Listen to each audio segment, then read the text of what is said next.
talk us through that last session. You guys are 6 down when it starts, they're 7 down when it ends. We saw what happened in Cape Town the other day as well. It's been a crazy few days for Test cricket. Yeah, it has. I watched that one. It was can't take your eyes off it. But yeah, look, we obviously targeted the start of the day to go out and try to bat, the full day and put on a big score. And to Pakistan's credit, they bowled the areas that needed to be bowled on this wicket. They hung in there. They got our batters out when we got starts, and I guess it was nice to get close to their score by the end of it. But that last couple of hours of play today, obviously we lost 4 really quick ones, and didn't start the session we would have liked. But I guess by the end of the day, we're probably happy with the position that we're in. What's it like being behind the stumps when Hoff gets, or any bowler, but in tonight's case, Hoff gets on a roll like that for an over?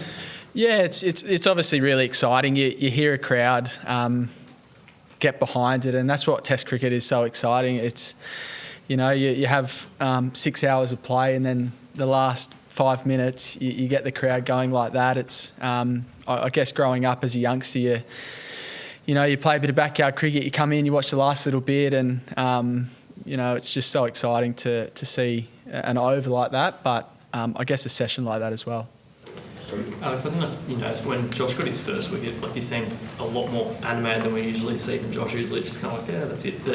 But, was there, I don't know, did it sort of feel like he was on straight away, or was there a bit of extra fire there after the way that the Australian innings ended, or I don't know? It's a good question. Probably one for Josh, obviously, but I think it just it means a lot for this playing group to win games of cricket, to stay in contests, to never feel like we're out of it. And that bowling attack is, as we've, I guess, learned over the last couple of days, they're the quartet, aren't they, with the most amount of dismissal. So they work beautifully together. But yeah, he was in the contest. He certainly didn't start that last over with a warm-up ball. He was straight into it, and it obviously, was pretty crucial over for us. Can I just ask about your own batting, mate? Obviously, there's a bit of talk about it a few tests ago, but the last 2 tests, it feels like there's been a fair bit of work maybe go through the World Cup, and you're sort of seeing the results of those in the last 2 tests. Your balance, you sort of hit the more confident cover drive. Just talk us through where you batted. Yeah. Look, it was nice to play a Sheffield Shield game a couple of weeks ago and get some time out in the middle there. Thought like I played pretty well in Perth and got a really good ball from Jamal, who's had an amazing series so far. Melbourne, again, it was, I guess Mitch and Smudge really dug in and got us back into that game, and it was nice to contribute as well. And then again today, it was, disappointing to go into tea.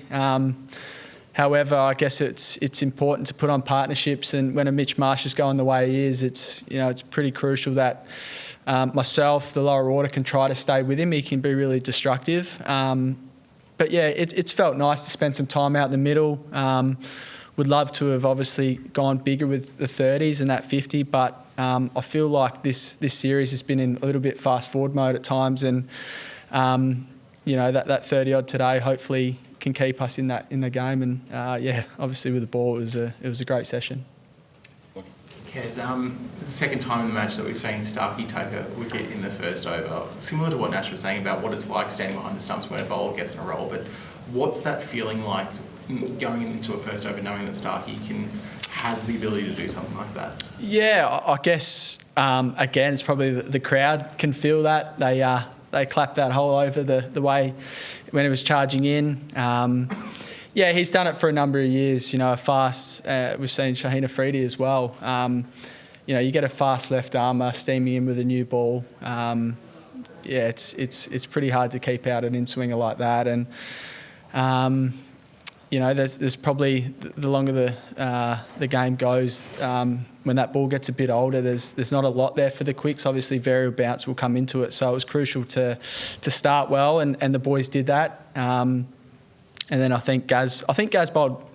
He bowled really well without probably the rewards that he, could have come his way. He kept a lot of pressure on, and then the other end had the success. So, yeah.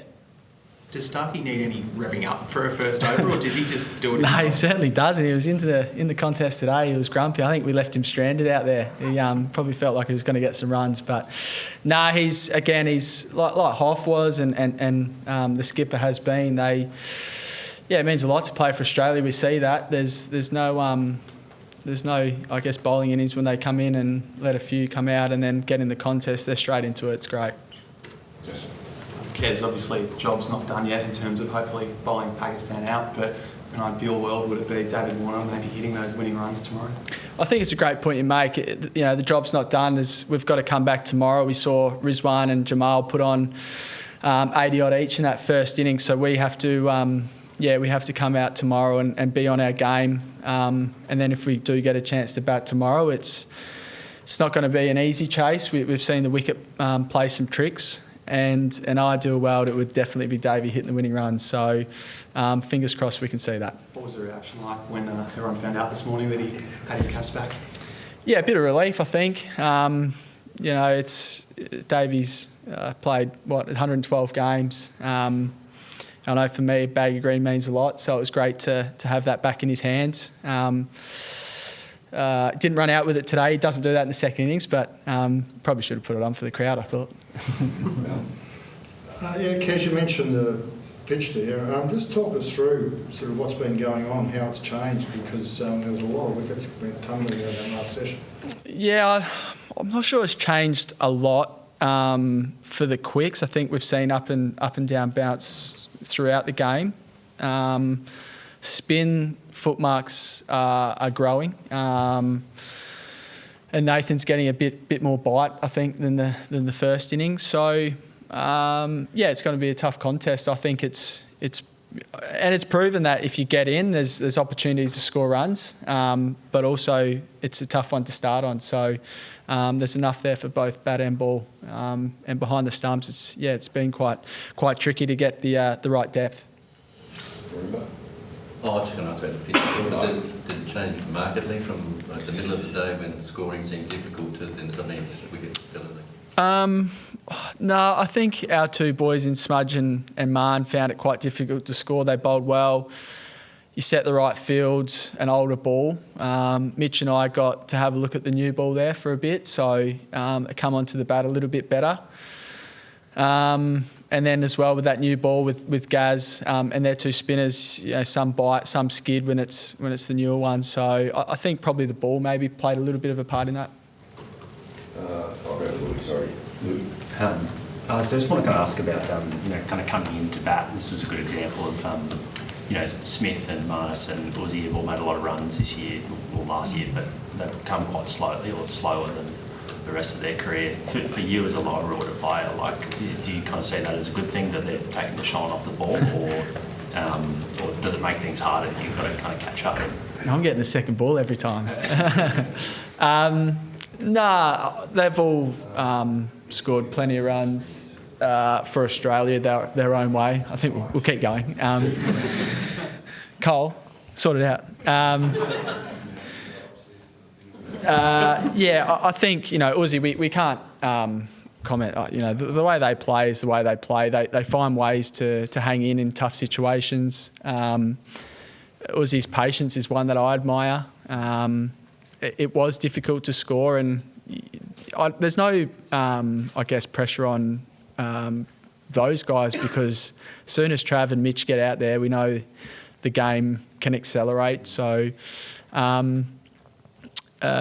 question. It is nice coming in when the ball is a bit older. Yeah, definitely, and the quicks have got some overs into them, and they love batting. So they'll hopefully.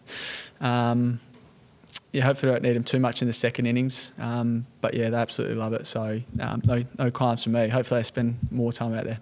Can I just ask, you guys have been pushed, especially this test and especially the last kind of test. What would it, I know you said the job isn't done, but if you could achieve a whitewash, despite having been pushed, what would that kind of mean to the team?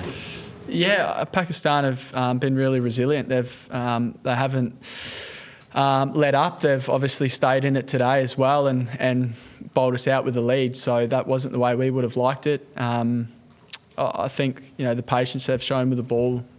So full credit to the way they've hung in there and put pressure on us. I think it's great the resilience we're showing as well. That we're never out of the game. 4 for 16 in Melbourne. It was a big part of that game, and the two boys were outstanding.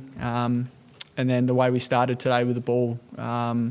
Yeah, it feels like this group's always up for a challenge when it's thrown at us. But yeah, definitely the job's not done, so the challenge is still there for us.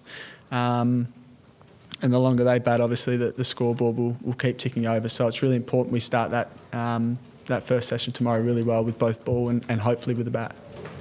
Good morning. Alex, Steve Smith just said on ABC that he would definitely be open to replacing David Warner at the top of the order. Do you think Steve has the makings of a future Test opener? I think Steve can bat wherever he wants. Yeah, he's probably proven his career, whatever challenge is thrown at him, he's found a way to succeed. And yeah, I don't know which way it'll all end up. I think it's just really exciting to be a part of David's last game and really celebrate that. Yeah, big shoes to fill though, and whoever gets the opportunity, no doubt, will do a great job. We've got some great openers doing a fantastic job. We've obviously a few other names are thrown up there, and Smudge putting his hat in the ring would, yeah, if he was to get the call up, he would do a great job, no doubt. He's faced a new ball a number of times, so yeah, I think he's pretty good at Test cricket. Yeah, because you mentioned Jamal a few times on the way through tonight. He's obviously had a really good series, taken plenty of wickets. What's the chat been amongst the group about what he's been able to do and why he's had a lot of success? Not too much chat amongst the group on the way that he's gone. I think we just recognise certain areas of the game. He's the one that went to the bouncer plan for our two boys in Smudge and Marner. So, he's got a little bit of airspeed there. He's fiery. He's bowled some really good balls. Loves the contest. He showed that with the bat. So, no, I just admired the way he's I guess, come out, succeeded and really just got in the contest along with their other bowlers. So, yeah, full credit to him. I think is his third fifer or second fifer? Second. Yeah, he's done very well. So, yeah, credit to him.